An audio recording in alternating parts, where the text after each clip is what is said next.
Assalamualaikum warahmatullahi wabarakatuh. Bertemu lagi dengan saya Mas Akbar kali ini di podcast Ramadan yang episode keempat. Hari ini kita ditemani oleh Ustadz muda kita, Ustadz milenial kita, Bapak Ustadz Hermawan. Assalamualaikum. Waalaikumsalam warahmatullahi wabarakatuh, Mas Akbar. Ya. Sehat?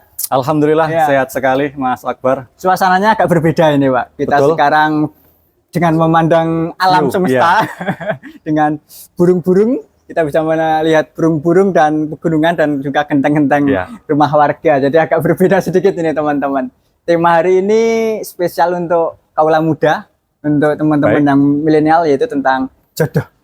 Jodoh itu kan sudah diatur sama Allah gitu ya Pak. Tapi kadang manusianya nggak bisa diatur. Datang yang mancung, minta yang bibirnya kurang apa, ya, datang yang putih minta kurang black sweet gitu Pak. Itu gimana Pak fenomena seperti itu Pak? Baik, terima kasih Mas Akbar. Berbicara terkait dengan jodoh memang tidak bisa lepas dari yang namanya takdir ya. Ya. Dan perlu kami sampaikan di awal bahwasanya jodoh itu adalah takdir, bukan qadar ya. Jelas ada perbedaan di sini antara takdir dengan qadar. Kadang kita menyebutnya dengan kata yang lengkap yaitu qadarullah. Jadi kalau qadarullah itu ketetapan Allah yang sudah Allah tetapkan kepada semua makhluknya, khususnya manusia sebelum lahir ya. Dalam artian ketika berusia 4 bulan ya dalam kandungan itu sudah Allah tetapkan kapan ajalnya ya. Kemudian besok akan menjadi baik atau buruk ya, surga atau neraka itu sudah ditetapkan dalam rahim waktu berusia 4 bulan. 4 bulan ketika rohnya ditiupkan. Iya, betul. Tapi kalau jodoh ini masuknya adalah takdir. Jadi takdir itu adalah ketetapan Allah yang bisa dirubah, betul, yang bisa didapatkan dengan usaha dan atau ikhtiar dan juga doa yang baik kepada Allah Ta'ala. Jadi memang kata kuncinya untuk mendapatkan jodoh itu adalah dengan ikhtiar dan juga dengan doa, Mas Akbar. Berarti bisa diubah itu ya dengan usaha kita. Iya, bisa. Jadi bisa mendapatkan jodoh sesuai dengan kriterianya, bisa memilih sesuai dengan kemauannya, kata hatinya bisa. Dengan catatan tadi doa yang baik-baik, kemudian juga bisa ikhtiar. Yang menarik Mas Akbar, ikhtiar itu dari kata khairun, dari kata baik. Artinya apa? Saat berikhtiar, saat berusaha itu, maka yang dilakukan yang baik-baik. Jadi kalau katakan kita memilih ya, berikhtiar, berusaha, tapi satu pilihannya tidak baik, maka tidak bisa disebut dengan ikhtiar. Artinya apa? Ikhtiar jodoh itu maka ditempuh dengan jalan yang baik-baik. Jadi jangan menempuh mendapatkan jodoh demi sebuah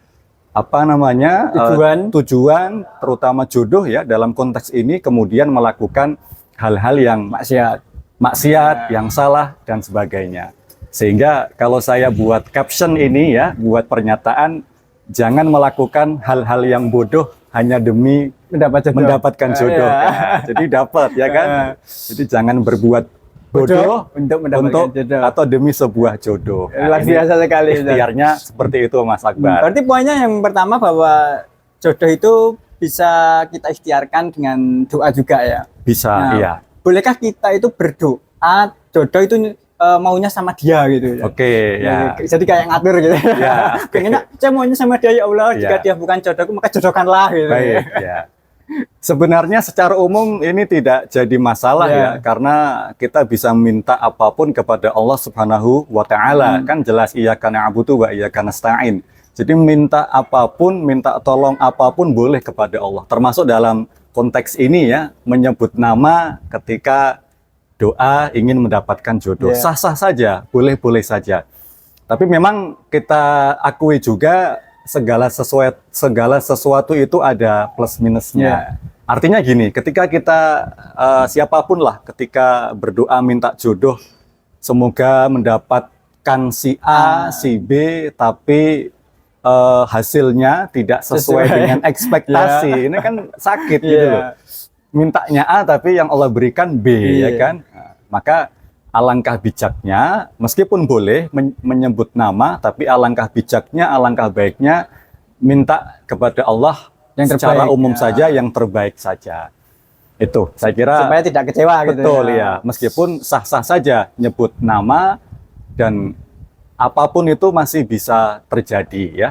Ya. Seperti itu Mas Akbar terkait dengan doa ya. Jadi gitu, boleh nyebut nama pengennya boleh, si A gitu. Ya. Tapi juga jangan maksa banget gitu ya. Ketika Allah memberikan yang B padahal kita doanya A, itu insya Allah yang terbaik dari Allah. Betul, karena bisa jadi yang kita sukai adalah yang tidak baik untuk kita, betul, bisa jadi yang kita tidak sukai ternyata itu sangat baik untuk kita gitu ya.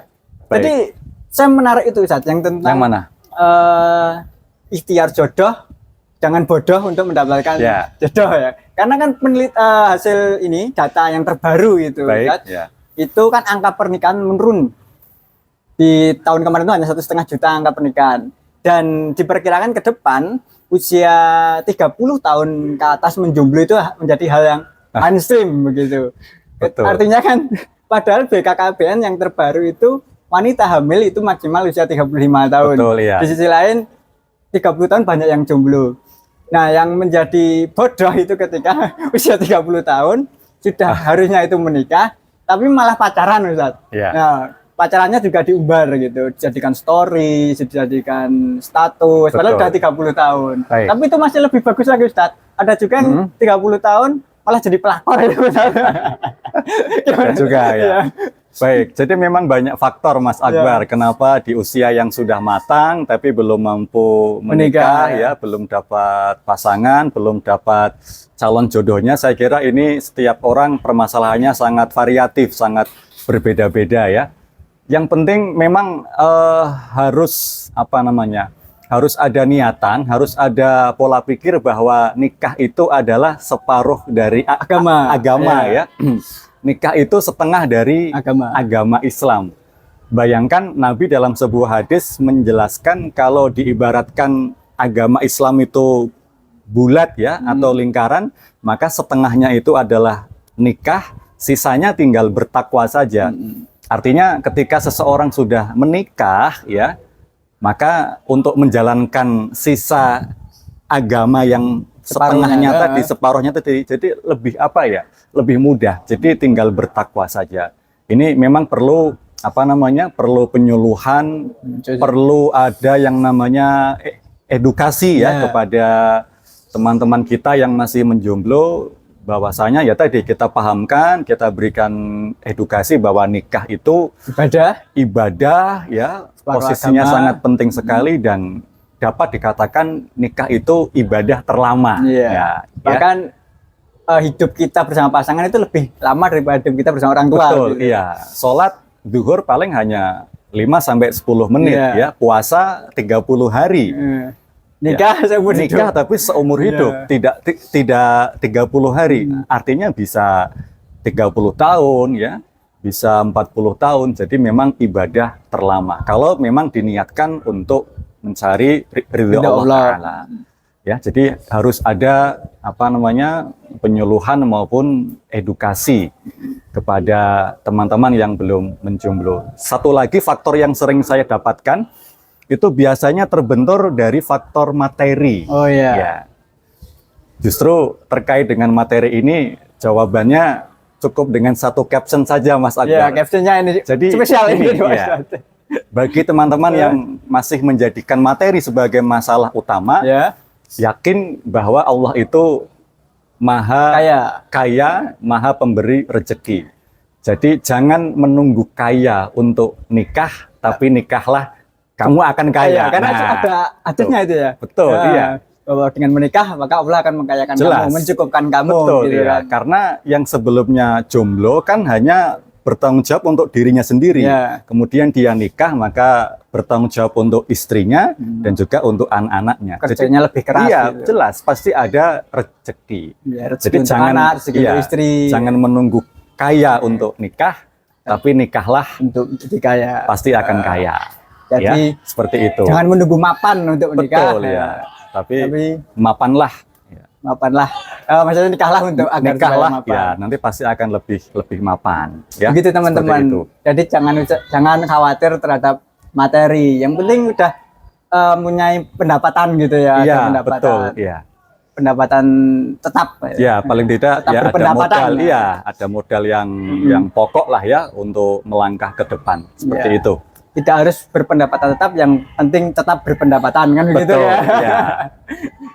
Dan pasti ada rezeki, ada apa namanya, ada solusi ya, ada jalan keluar dari Allah memang kalau diniatkan untuk ibadah kepada Allah Ta'ala. Masya Allah, jadi nikah itu justru membuat kita lebih kaya begitu, Insya Allah, Insya ya Allah. betul. Karena memang banyak sekali saudara kita yang mau nikah itu, wah aku belum di rumah gitu kan, belum punya mobil gitu, dia takut gitu kan. Karena memang sekarang itu sedang musim sandwich generation kan Ustaz kan, yang bekerja harus memenuhi kebutuhan adik-adiknya, memenuhi kebutuhan orang tuanya, sehingga mereka masih tarik ulur lah untuk menikah. Ya. Tapi itu, ya. Terkait itu tadi, ikhtiar menjemput jodoh jangan bodoh itu. Tapi kadang ya Ustaz, orang yang berpacaran lama gitu, malah bisa cepat nikah Ustaz.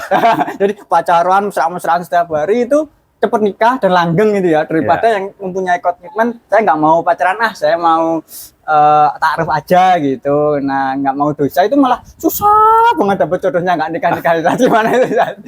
Ya, tadi memang yang saya sampaikan di awal ya, jadi memang jodoh ini tergantung niat kita, atau sesuai dengan niat, tujuan, dan juga tergantung dengan ikhtiar dan usaha kita. Kalau memang dijalankan dalam koridor yang baik, ikhtiarnya baik, kemudian doanya juga baik-baik, maka insya Allah akan berjalan baik terus ya. Dan memang faktanya ada juga yang seperti itu, Mas. Dan maaf kalau dalam konteks lain, bahkan ada ya, apa yang saya amati ya, apa yang saya lihat itu ya hampir mirip dengan tadi yang Mas Akbar sampaikan. Kadang maaf ya, secara fisik, secara materi menengah ke bawah, tapi justru cepat mendapatkan jodoh gitu. Tapi justru sebaliknya, bagi teman-teman atau saudara kita yang secara fisik, secara materi itu menengah ke atas ya, malah justru semakin susah untuk mendapatkan atau menemukan jodohnya. Jadi memang apa ya, ya tadi kembali ke ikhtiar dan doa kita masing-masing. Apalagi kalau perempuan itu ya, semakin tinggi pendidikan malah semakin agak susah itu cari jodohnya. Iya betul. Makanya dalam syariat Islam ada tuntunan, salah satu tuntunan mencari jodoh itu adalah sekufu ya. Sekufu itu artinya bahasa kita satu level lah, ya satu level, supaya nanti setelah nikah itu tidak ada gap. Apa namanya, tidak ada gap ya, jadi bisa adil, bisa berjalan bersama. Ngobrolnya juga nyambung. Nyambung ya. Jadi kalau bisa memang cari yang sekufu dalam hal apapun itu.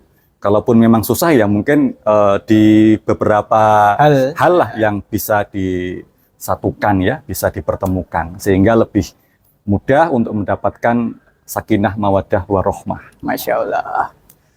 Itu ya. Kemudian jodoh ini kan, ini tema kita kan jodoh itu kan sebenarnya ada di mana-mana ya, tergantung ikhtiar kita. Tapi saingannya juga di mana-mana. Ini ada pertanyaan dari salah satu netizen ini. Dia punya incaran. Nah, saingannya itu punya saingan lah, mantan ketua UKM. Dan sepertinya hubungan mereka, saingannya itu dengan yang dia incar itu direstui sama orang tuanya, gitu, keluarganya. Nah, apa yang harus dilakukan oleh yang mengincar ini?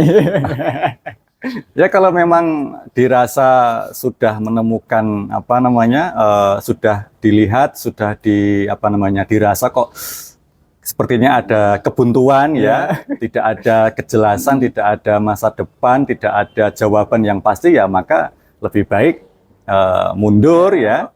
Kalau bahasa lagunya kan mundur alon-alon ya. Merek L ya. Iya betul ya. Gigi R, tarik ke belakang, mundur ke belakang, kemudian fokus cari yang lain, perbaiki diri dulu, kemudian cari yang lain. Insya Allah yang lebih baik banyak. Banyak ya. Al-Quran sudah memberikan catatan kepada kita bahwasanya nyari jodoh itu tidak hanya dalam skop kampus saja, tidak hanya dalam skop kabupaten saja, tapi juga bisa di luar kabupaten, di luar provinsi ya. Bisa dibuka dalam Al-Quran surat Al-Hujurat ya, nanti ada ayat 13 ya. Jadi Allah itu menciptakan manusia itu bersuku-suku dan berbangsa-bangsa. Nah, ini kan bisa menjadi pilihan lain ya, atau alternatif lain. Jadi jangan hanya terpasung kalau orang Purworejo kemudian harus dapat orang Purworejo. Kan ada Kebumen, ada Wonosobo, ada bahkan di luar Jawa Tengah ya. Apalagi sekarang kan Instagram ada. Betul, iya. Bahkan antar lintas suku pun juga ini justru semakin baik kan. Ada pertukaran budaya Jawa dengan Sunda ya, dan sebagainya. Itu. Jadi tetap harus optimis ya, tidak suuzon, dan tetap memperbaiki diri ya, supaya mendapatkan jodoh yang baik juga.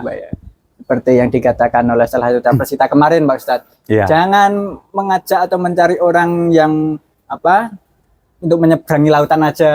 Kamu mengajak orang menyeberangi lautan, kalau menyeberangi genangan saja nggak mau gitu kan ya. Jadi buat apa kalau diajak berjuang tidak mau ya kan? Mending yang sudah siap untuk berjuang dan berkorban. Dilemanya wanita itu, Ustaz. Apa? Yaitu mau menerima yang datang sudah siap, ya. Tapi dia belum ada ketertarikan hati, ya. Atau menunggu seseorang yang dia suka, tapi nggak datang ya, nggak siap-siap itu. Kalau kita buka hadis Nabi Muhammad SAW, jadi milih laki-laki itu hanya dua kriteria, dua syarat. Tapi kalau perempuan ada 4 kriteria.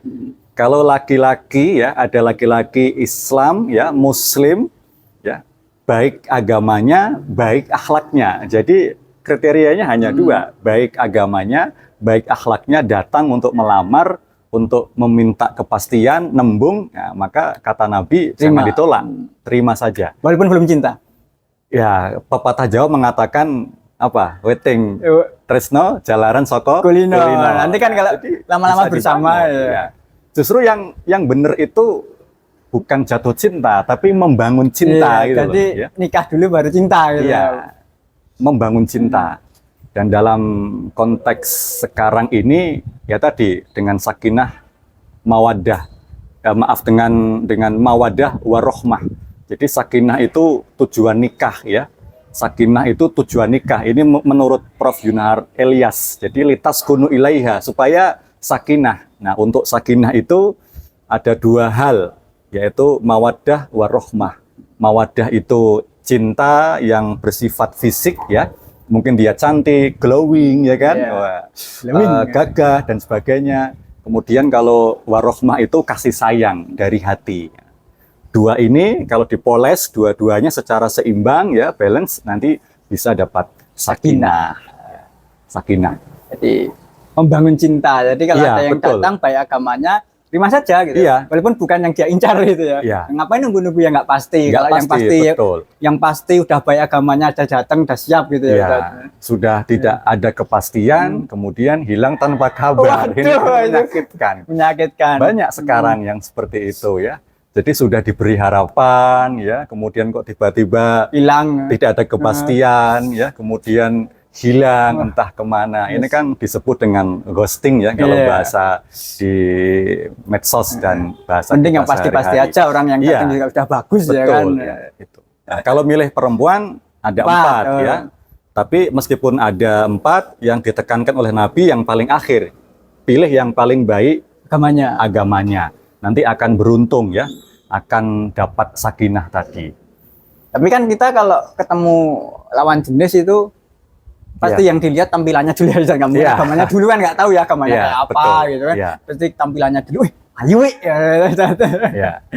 Wajar saya kira Mas. Memang ada ayatnya juga memang. Jadi Allah menjadikan keindahan itu salah satunya, keindahan kecintaan memang salah satunya ya kepada perempuan. Memang wajar itu sebagai karena laki-laki kan makhluk visual ya. Makhluk visual, memang manusiawi. Tapi tetap kalau kita mengikuti Quran sama hadis, tetap pilih yang paling baik agamanya. Apa indikator baik agamanya? Ya mudah, sholat. Paling mudah lihat sholatnya saja. Ya, apakah on time, tepat waktu, apakah tidak bolong ya sehari 5 kali, kemudian tambah lagi sunnahnya, sholat sunnahnya, saya kira sholat ini menjadi indikator pokok Utama, ya untuk mengukur kebaikan atau kesalihan seseorang. Karena barometernya kalau Islam ya sholat itu. Jadi buat teman-teman nih sering-sering ke masjid ya Ustaz? Ke masjid. Kalau sambil ngindek-ngindek gitu kan. Ini kalau mahasiswa keren Mas, gampang ya. Karena di UMPWR itu ada AIK dan ada buku pengamalan AIK ya. Nanti gampang minta bukunya. Minta bukunya aja ya. Coba mana bukunya? Wah, ini ada buku pengamalan AIK dari semester 1 sampai 4. Sholatnya full semuanya. Wah, keren dan valid. Yang paraf Pak Hermawan. Wah, itu udah Pak valid ya. Jadi sebagai tidak usah diragukan lagi ya. Jadi memang aktif berjamaah di masjid kampus ya. Ya, makanya bagi teman-teman nih, teman-teman mahasiswa UMBWR, kalau sudah selesai wisuda itu buku jangan dibuang, dilaminating ya. Di figura ya kan? Di figura. Jadi itu levelnya sama seperti ijazah dan transkrip ya. Penting gitu ya. Ya ini hanya lagi untuk kan ditanya mertua nanti kan bisa untuk ini buktinya. Karena memang ada juga Mas, ada calon mertua yang menguji calon mantunya itu untuk jadi imam. Iya. Jadi imam kan ya malu lah kalau yang dibaca hanya kulhu sama kuliah Anas. Nah, makanya banyak hafalan juga insya Allah banyak manfaatnya. Seperti itu. Insyaallah. Ada pertanyaan lagi nih Ustaz. Silakan. Gimana sih caranya kita tuh mengendalikan diri gitu dari godaan lawan jenis gitu. Kan karena wanita, fitnah wanita, godaan wanita kan lebih dahsyat gitu ya daripada godaan setan. Bagaimana kita mengendalikan dirinya itu? Baik. Jadi kalau kita buka kitab hadis Bulughul Maram, kitabun nikah, hadis pertama bagus. Nabi menganjurkan kepada anak-anak muda, kepada pemuda yang sudah mampu untuk nikah, nikahlah bersegera. Karena lebih bisa menjaga pandangan dan juga menjaga kehormatannya. Kalau belum bisa, belum bisa belum bisa menikah, maka Nabi memberikan solusi supaya tidak masuk ke pintu-pintu kemaksiatan. Fa'alaihi bisaum, maka perbanyaklah puasa sunnah. Jadi untuk menutup pintu-pintu syahwat, godaan setan dan juga godaan mantan mungkin juga mirip. Apalagi masih cinta karena yang sakit itu bukan putusnya, tapi udah putus tapi masih cinta. Betul, susahnya move on di situ. Jadi banyak puasa sunnah supaya itu menjadi tameng ya. Karena gini Mas, orang puasa itu kan ya paling tidak minimal dia akan merasa haus, lapar, kemudian lemes, males. Nah, maka tertutuplah untuk melakukan hal-hal yang tidak baik sehingga lebih hidup lagi rohnya, spiritualnya sehingga bisa menahan diri dari kemaksiatan. Jadi banyak puasa sunnah saja. Puasa sunnah dan puasa pandangan ya. Betul ya, menundukkan pandangan. Baik. Jangan malah puasa tapi gini-gini ya Ustaz. Sama saja. Sama saja. Ya. Jadi konsep jodoh itu seperti rezeki ya Ustaz. Dapat rezekan usaha dan juga seperti burung-burung yang kita lihat ini Ustaz. Berangkat pagi dia cari rezeki, perutnya kosong ya. Pulang nanti sudah bawa rezeki. Insyaallah. Dan pasti sudah Allah jamin semuanya. Sudah Allah jamin. Sudah Allah jamin semuanya. Tinggal kita ditugaskan untuk ikhtiar dan doa. Nah, ini Mas, doanya ya. Kadang banyak yang doa untuk mendapat jodoh banyak yang belum paham mengerti doanya apa sih untuk mendapatkan jodoh. Sebenarnya banyak ya dalam Al-Qur'an atau mungkin bisa juga doanya sesuai dengan kemampuan masing-masing ya. Dengan bahasa Indonesia, bahasa Jawa, tadi mau nyebut namanya silakan boleh. Tapi kalau melihat kembali ke Al-Qur'an, salah satunya doanya Nabi Zakaria. Al-Anbiya ayat 89. Al-Anbiya ayat 89 dicatat nih. Al-Anbiya ayat 89. Robbi la tadarni fardan wa anta khairul warithin. Jadi memang Nabi Zakaria, dalam konteks Nabi Zakaria ini ingin memiliki keturunan. Tapi kan untuk mendapatkan keturunan jelas dimulai dari jodoh Mas ya. Nah, jadi ada kaitannya. Bisa juga atau mungkin dalam Al-Qur'an surat Al-Furqan Robbana hablana min azwajina wa dzurriyyatina qurrata a'yun. Nah, itu juga bisa ya. Kalau memang ingin mengambil redaksi dari ayat-ayat Al-Qur'an. Tapi secara sesuai dengan kemampuan kita pun ya sah-sah saja. Pakai bahasa Indonesia juga nggak Boleh, apa-apa. silahkan. Tidak apa-apa. Itu. Dan apakah jodoh kita di dunia itu, misalnya kita nikah dengan seseorang, Baik. kenapa itu sudah pasti itu bahwa yang kita nikah adalah jodoh kita? Oke. Kemudian apakah jodoh kita di dunia adalah jodoh kita di akhirat begitu? Ustaz? Baik. Jadi kalau saya mendefinisikan jodoh itu ada beberapa kata kunci. Iya. Yang pertama, laki-laki perempuan yang diikat dengan Laki-laki perempuan ya Ustaz? Ya. Bukan laki-laki laki. Ya, iya. Makanya kalau ada yang mengatakan laki-laki dengan laki-laki, Iya. perempuan dengan perempuan, maka itu bukan jodoh Iya. ya. Jadi laki-laki dengan perempuan yang diikat secara sah oleh agama bahkan negara ya, kemudian berproses lebih baik lagi. Nah, ini Mas, kata kunci yang kedua. Berproses. Sah, halal ya. Yang kedua berproses, saling berproses menjadi lebih baik lagi ya, menuju ke sakinah tadi ya, atau bahasa kerennya dengan menikah surga semakin dekat. Ya. Nah, ya. Dan kemudian cinta mati. Cinta mati. Jadi cinta matinya itulah dengan pasangannya. Ya. Maka tiga kata kunci itu saya kira Tidak nyeleweng itu ke sana sini ya. Jadi wajib ada dalam definisi jodoh. Sah, halal, berproses lebih baik lagi, dan juga cinta mati. Insya Allah akan menjadi jodohnya di akhirat besok. Seperti besok yang berkumpul lagi di surga, Iya, bisa ya. kepada kumpul lagi sesama keluarganya, ya, anak-anaknya, suaminya, istri-istrinya, dan Al-Quran sudah. Istri-istrinya ya Ustaz? Ya, karena kan boleh. Iya. Ya. Jadi anak-anak Iya. dan istri-istri. Iya. Ya. Kalau suami ya cukup satu saja. Ya, cukup gitu. satu saja Pak Risma ya. Jadi bisa dibuka surat Ar-Ra'd ayat 23 ya, itu jelas. Jadi akan dikumpulkan kembali Masya Allah. satu keluarga. Itu. Begitu, jodoh itu yang di dunia juga bisa menjadi jodoh Ya. nanti sampai Ya. di akhirat. Yang penting baik kita berbuatnya baik. Ya, betul. Karena juga banyak pertanyaan dari warganet nih Ustaz. Ya. Kalau laki-laki baik untuk perempuan baik, kenapa Fir'aun dapatnya istrinya baik? Kenapa Nabi Nuh itu Ya. istrinya kafir sampai Baik, meninggal ya, itu betul, gimana? ya. Baik, satu yang perlu dipahami di sini, ini kan konteksnya sebelum Al-Quran. Ya. Nah, jadi kan maaf Nabi Musa ya, kemudian Nabi Nuh ya, bahkan juga Nabi Lut ya. Ya. Yang Nabi Lut itu nabi yang sangat soleh, kemudian istrinya Begitu, masuk ya. kelompokan LGBT ya. Jadi memang ini cerita-cerita kisah-kisah Nabi yang Sebelum Al-Quran. Iya, sebelum Al-Quran, sebelum Nabi Muhammad SAW. Memang tujuannya untuk memberikan pelajaran kepada kita umat Nabi Muhammad SAW. Nah, Al-Quran Turun. sudah menjelaskan ya, diturunkan dari Allah, dibuka surat An-Nur ayat 26 ya. An-Nur 26 di situ jelas perempuan-perempuan baik nanti jodohnya untuk laki-laki yang baik. Laki-laki yang baik untuk perempuan yang baik. Bahkan ayatnya dibuka dengan yang jelek dulu. Ya, jadi laki-laki ya, atau perempuan yang buruk nanti ya akan dapat yang buruk juga. Artinya memang jodoh itu cerminan ya, cerminan pantulan kita sehari-hari. Maka kalau ingin mendapatkan jodoh yang baik, maka harus jadi baik. Iya, harus berproses, harus jadi baik dulu. Nanti akan mendapatkan yang baik. Tapi kalau tidak, hanya apa adanya, ya nanti jodohnya juga apa adanya. Ya. Jadi memang sebelum nikah itu memang harus ada proses untuk memperbaiki dulu, ya, memperbaiki dulu agar mendapatkan jodoh yang pasangan yang baik. Itu.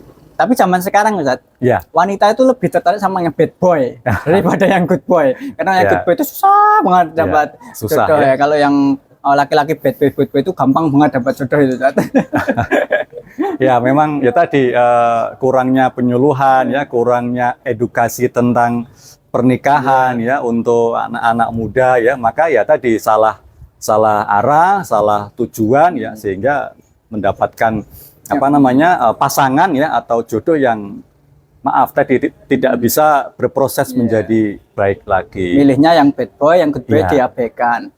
pas disakiti bilangnya laki-laki semua sama saja gitu. Sama saja. Ya. Jadi ketika ada suami istri menikah karena milih bad boy, disakiti kemudian cerai, itu berarti jodoh yang gagal ya. Ya, betul. Jadi belum dapat diartikan, dikategorikan sebagai jodoh ya. Karena tadi tidak sampai tidak ada proses baik dan juga tidak sampai cinta mati gitu loh ya. Jadi kata kuncinya cinta mati. Kriteria pilihannya juga tidak baik begitu ya. Betul ya. Jadi memang cerminan diri kita masing-masing. Jadi untuk mendapatkan jodoh, mendapatkan suami atau istri memang harus ada pondasinya dulu. Betul. Jadi kita sebelum menikah pondasi yang baik, kemudian mencari yang baik juga begitu. Betul ya. Sehingga nanti sakinah mawaddah warahmah itu bisa tercapai. Bahkan berjodoh sampai dengan surganya Allah. Surganya Allah, betul. Dan itulah yang disebut tadi dari bagian ikhtiar berusaha yang baik juga. Yang penting jangan takut menikah karena belum kaya begitu ya. Tapi nikahlah, kamu akan kaya. Dan jangan takut menerima laki-laki karena belum cinta, karena konsep menikah adalah membangun cinta gitu ya teman-teman. Ini jadi caption Ramadan ini ya, Masya Allah. Itu ya. Ada pertanyaan? Apa Mbak Risma? Tentang ini ada dua. Yang pertama tentang dosa poligami katanya. Jadi kalau poligami dan istrinya itu yang milih apa? Suaminya itu gimana? Berarti itu diizinkan ya sama istrinya? Boleh. Dan malah memilihkan. Yang penting cantik ya kan? Ya. Baik, jadi memang syariat poligami ini kan ada ayatnya dan juga ada hadisnya ya. Kita jelas menerima itu. Tapi kita hidup di negara hukum ya. Sehingga ada undang-undang perkawinan ya. Maka harus taat sesuai dengan undang-undang yang ada. Jadi meskipun ada ayatnya, tapi juga harus patuh dengan undang-undang. Ingat, kita negara hukum ya, bukan negara rimba. Maka terkait dengan poligami ini, meskipun ada ayatnya, tapi juga ada sebabnya, ya, ada tuntunannya. Tidak serta-merta poligami, tidak, tapi ada alasannya. Kalau kita buka undang-undangnya, Mas Akbar, itu salah satunya adalah kalau istrinya sakit menahun. Salah satu syarat bisa poligami. Iya, jadi katakan istrinya sakit menahun, sakit sehingga tidak bisa memberikan nafkah lahir batin ya. Kemudian dia mengizinkan suaminya untuk nikah lagi, bahkan dipilihkan, memilihkan calonnya, sah-sah saja, tidak masalah ya. Itu. Tapi kalau sehat dan memilihkan sah-sah juga, sah-sah saja, sama saja. Jadi boleh dipilihkan ya atau milih sendiri dengan catatan ya sudah mendapatkan izin atau restu dari istri pertamanya. Atau istri keduanya jika itu adalah istri ketiga. Betul ya. Karena Islam itu tidak hanya fikih ya, tidak hanya akidah, tapi juga ada ranah akhlaknya. Kan tidak sopan, tidak etis kalau nikah tanpa sepengetahuan istrinya, tanpa sepengetahuan keluarga besarnya, kan ini menabrak norma-norma atau etika dalam Islam. Padahal Islam sangat menjunjung tinggi etika atau akhlak. Jadi harus komprehensif dalam beragama. Seperti itu. Ada lagi? Itu terkait tentang perbedaan nikah beda agama? Atau gimana beda kepercayaan? Dia mau sama saya tapi saya tidak mau sama dia gitu. Agama. Oke ya. Saya kira tadi perbedaan kepercayaannya dalam internal Islam ya. Kalau seperti itu saya kira tidak jadi masalah besar ya. Mungkin orang Muhammadiyah dengan warga NU ya. Ya, saya kira masih bisa dicari titik temunya ya. Kan perbedaannya hanya di masalah fikih saja. Untuk akidah akhlak saya kira sama semuanya. Nah, ini berbeda secara keyakinan ya. Maka jelas ayatnya ya lebih baik ditinggalkan ya, mencari sesama sekeyakinannya ya, sama-sama Islam ya, meskipun maaf secara fisik, secara materi tidak lebih baik lah ya dari calon yang ada atau sebelumnya. Dan nanti memang proses nikahnya sangat repot, Mas Akbar. Jadi tidak ke KUA tapi nanti dicatat di di pencatatan sipil ya, di pengadilan. Jadi prosesnya agak ribet memang, tidak di KUA ya, tidak di gereja tapi di pengadilan. Dan secara Islam juga tidak sah ya Ustaz? Iya, Jadi betul. menjadi zina berturun-turun Betul, nanti. iya. Bahkan besok ketika sudah berkeluarga kemudian diberikan anak, maka tidak bisa saling mewarisi ya, Iya. karena beda keyakinan itu. Memang harus memilih tadi seiman ya, nomor satu, harga mati kalau bahasanya. Tapi apakah ada pengecualian Ustaz? Misalnya kalau wanita boleh nggak boleh nikah sama yang non-Islam, tapi kalau laki-laki muslim boleh nikah sama yang wanita non-Islam gitu. Ya, saya kira kalau melihat keadaan kondisi sekarang Nggak usah semua aja. iya. Ya. Jadi apa namanya nggih? Sekarang kan keadaannya ya jelas berbeda dengan apa yang disampaikan dalam Al-Qur'an surat Al-Baqarah ya, tentang memang ada ayatnya ya, tapi jelas di situ Allah memberikan informasi bahwasanya jodoh yang seiman itu lebih baik lah dalam hal apapun itu. Meskipun yang tadi berbeda keyakinan, ada keunggulan yang lebih, tapi secara umum tetap cari yang Islam. Gitu. Karena kembali lagi ke 4 kriteria tadi, Betul, iya. bahwa yang dipilih yang utama adalah agamanya, Iya, begitu. betul, iya. Bahkan sesama Islam aja kita harus mencari yang paling baik agamanya, yang rajin sholatnya, gitu ya. Jadi ya bisa digunakan logika seperti Iya. itu. Dan tadi memang nikah itu adalah ibadah, maka Iya. harus satu frekuensi Iya. bahasanya ya. Harus Jadi satu ngobrolnya frekuensi, nyambung. nyambung ya kan. Itu. Kalau nggak nyambung ya malah patuh ya. Ya, jelas. Satu lagi. Coba ada Oke, cek lagi Ustaz. silakan.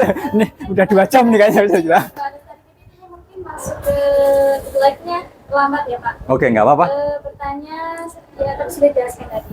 Assalamualaikum, izin bertanya, boleh tidak kalau kita menyebutkan nama seseorang dalam doa supaya Oh ya, oke. Boleh, boleh. Baik, tadi sudah kita jawab ya, Mas Akbar, sudah kita bahas. Jadi boleh-boleh saja, sah-sah saja menyebut nama seseorang ya. Tapi tadi ada plus minusnya ya. Minusnya seandainya takdirnya berbeda, Iya. tidak sesuai dengan ekspektasi, nanti seakan-akan ada perasaan kecewa dan sebagainya. Itu ya. bukan berarti Allah tidak sayang sama kita. Iya, justru Allah maha tahu Iya. mana yang terbaik untuk hambanya.